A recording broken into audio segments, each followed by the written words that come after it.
Hey guys, this is Cubyr. Welcome back to another video. Today I'll be unboxing some new cubes from the Cubicle.com. Before this video begins, I just want to say thank you to the Cubicle so much for sending me these cubes to test and review. I'm really excited to get into this and see what's inside, so let's open it up. Alright, so first thing in here is the new MoYu WR M. Yep.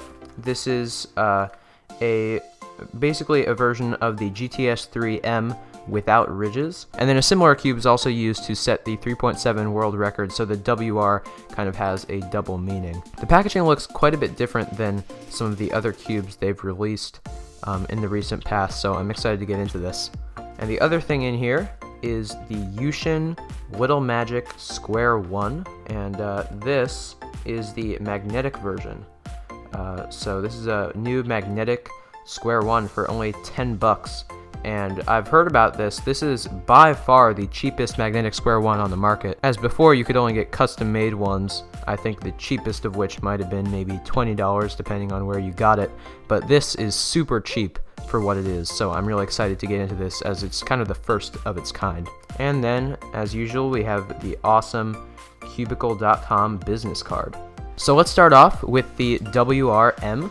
The cover of the package just slides straight off, and then inside you have a cube case similar to the GTS-3M. It's just that this cube doesn't have ridges. And then you also have this thing. What? This is awesome. Let's open this up and take a look at what's inside. So there's a core in here, there's some magnets, there's 6 screws, one of which has a bunch of magnets attached. I think the magnets are supposed to be in this little slot here. They just got stuck onto the screw. We also have these things here that are meant to adjust the cube so that when you tension it, it's all the tensions are even. There's an additional screw and a spring here, and then there's the tensioning tool that we saw for the GTS-3M, where you could adjust the core of the cube. I'm not sure how to describe it. And there's also a screwdriver.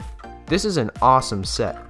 I had no idea that the WRM came with this. I haven't watched any unboxings of it yet, and this is super cool, and it has a bunch of different accessories.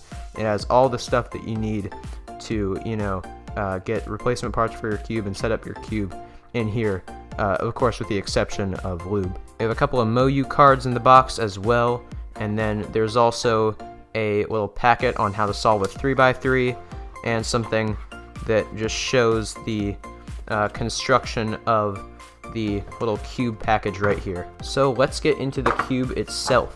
Wow, okay, so the finish is it's very polished, and it feels a bit weird without the ridges. It really does feel like a GTS-2M, although it does have that little ridge thing around the centers that kind of distinguishes it a bit from the GTS-2M. The centers seem a bit more rounded, much like the GTS-3M. By the way, I have my GTS-3M right here, so here it is. The ridges obviously aren't present on this cube, but other than that, the shades and everything look pretty much exactly the same. It's just that there aren't any ridges. Let's get into first turns. Wow, okay, so this cube is really light and very fast. It feels pretty much exactly like a GTS-3M. Of course, this one is probably even faster, just the way that it's set up out of the box. I haven't tensioned this at all or anything, but it's really fast. It's definitely controllable, and I do like the feel without the ridges. Yeah, I don't feel like the ridges make that much of a difference while solving, so I think that both cubes are quite good, but I'll have to kind of experiment with these two cubes and just see which one I like more in terms of the ridges. But other than that, this cube feels exactly like a GTS-3M, just without the ridges. So I just checked, and this cube is supposed to be pretty much just exactly like the GTS-3M, but without ridges. It does say that it has some slight advantages in the overall performance and that it has been improved some. Personally, I can't tell the difference that much. However, it does seem very controllable for how fast it is. And I'm not getting really any lockups, even though I can turn it super, super fast, which is very nice. Let's try out corner cutting.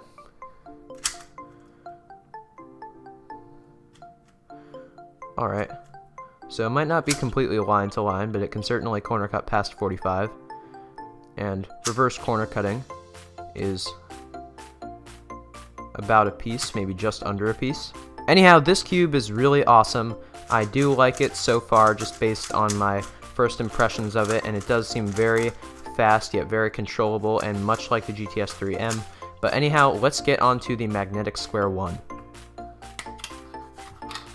So here is the magnetic Square-1. It does seem a bit heavier than a normal Square-1 would be, so it is a bit obvious that it has magnets, but it's still fairly light. Let's give it some first turns. Oh wow, okay. So the magnets are pretty obvious.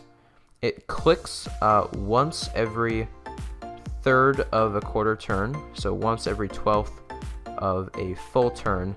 So it will click even if it's kind of in between here, corner to corner, and even though you can't do a slice move, just the way that the magnets are placed on a Square-1 will make it so that it will click right there every 12th of the turn, no matter what. And then of course the slice is also magnetic. The top layer has magnets that are certainly noticeable, but if I'm turning it fast, it feels almost like a normal Square-1, which is overall I would say a good thing because it's not too noticeable and it doesn't mess with the turns I'm making, but it's strong enough to at least help with my actual turns and make sure that I'm not overshooting or undershooting or anything. I would say the slice magnet is certainly stronger than the magnets on the top and bottom, but overall the magnets all feel quite nice. I'm going to do a quick solve on it just to see how I like the magnets during a solve.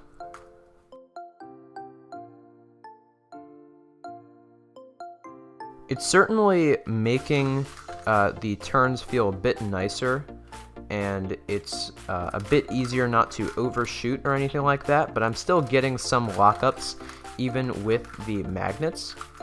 For just the overall Square-1, I think that's pretty good. For as budget as it is, I believe it's only $7 non-magnetic and then 3 more, $10 for a magnetic version. It's quite good. I would really recommend it, especially if you're a beginner looking for a decent Square-1. This Square-1 seems quite good, and I will have to just set it up and see how I like it more, see if the core strips at all, which can be a major problem for some Square-1s. But overall, it seems pretty good, and the magnet strength is quite nice. I'll have to mess with it more and see how I like the magnets in the Square-1, but so far, I would recommend it. So that's pretty much all for this unboxing. I hope that you guys all enjoyed. Again, thank you to the Cubicle for sending these cubes to me to test, and I'll see you guys all in the next video. If you like the video, don't forget to subscribe for more cubing videos coming soon, and drop a like down below, and I'll see you guys next time. Bye!